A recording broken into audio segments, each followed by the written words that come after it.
அவ்வளோ ஒரு அழகான வாழ்க்கையை வாழ்ந்து அத்தனை அழகான குழந்தைங்களை கொடுத்து கடைசியாக அவங்களோட வாழ்க்கை சின்ன பின்னமாயி அது கஷ்டத்தில் இறந்து போயிட்டாங்க. இது வந்து 45 வருஷம் ஆயிடுச்சு, இதுவும் முடிஞ்சு போச்சு எல்லாம். இது அப்படியே விட்டுருக்கலாம். பர்சனலாக என்னோட இது அதாவது பயோபிக் அப்படின்னு எடுத்து அவங்களோட அழகான காலங்களை மட்டுமே சொல்லியிருக்கலாம். தேவையே இல்லாமல் அவங்க கடைசி காலங்கள் அது இதுன்னு போய் அந்த பயோபிக்கு வந்து மனசை பாதித்தது ஒன்று தான் நிச்சயம். ரெண்டாவது அவங்க குடும்பத்துக்குள்ளேயே ஒரு இது வந்திருக்கும். அவங்களுக்குள்ளேயே பார்த்தீங்கன்னா நிறைய பேர் அவங்க ஒருத்தர் மாற்றி மாற்றி சொல்லிக்கிற மாதிரி. இந்த பொண்ணு சாமுண்டேஸ்வரி ஒன்றும் சொல்லலை, பட் ஆனாலும் அது ஒரு மாதிரி ஆயிடுச்சு. அது மனசை ரொம்ப எனக்கெல்லாமே இருக்குது. அதனால தான் அப்பாவோட பயோபிக் இருந்தால், யாரும் எடுக்கணுங்கிற அபிப்பிராயம் இருந்தால் அதை முதல்ல எதிர்க்கிறது நாங்கள் தான். நிச்சயமா அது வரவே கிடையாது.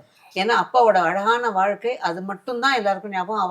அவரோட எழுத்துக்கள், அவரோட ஆளுமை, இதெல்லாம் மட்டும் மனசுல பதிஞ்ச இடத்துல தேவையே இல்லாம ஒரு சர்ச்சையை கிளப்பி அதெல்லாம் இது ஒரு கமெண்ட்ல என்ன கொடுப்பாங்க, அவங்க பண்ற தப்பெல்லாம் நாங்க மறைக்கிறோம்ன்றதுக்கு அவரே சொல்லிட்டாரு. எல்லாத்தையும் அவரே எழுதிட்டாரு. நாங்க என்னத்த மறைக்க தேவையில்லை. அதனால அப்பாவோட அற்புதமான அந்த வாழ்க்கை மட்டும்தான். அந்த பயோபிக்கு பதிலாக சுயசரிதம் எழுதியிருக்காரு.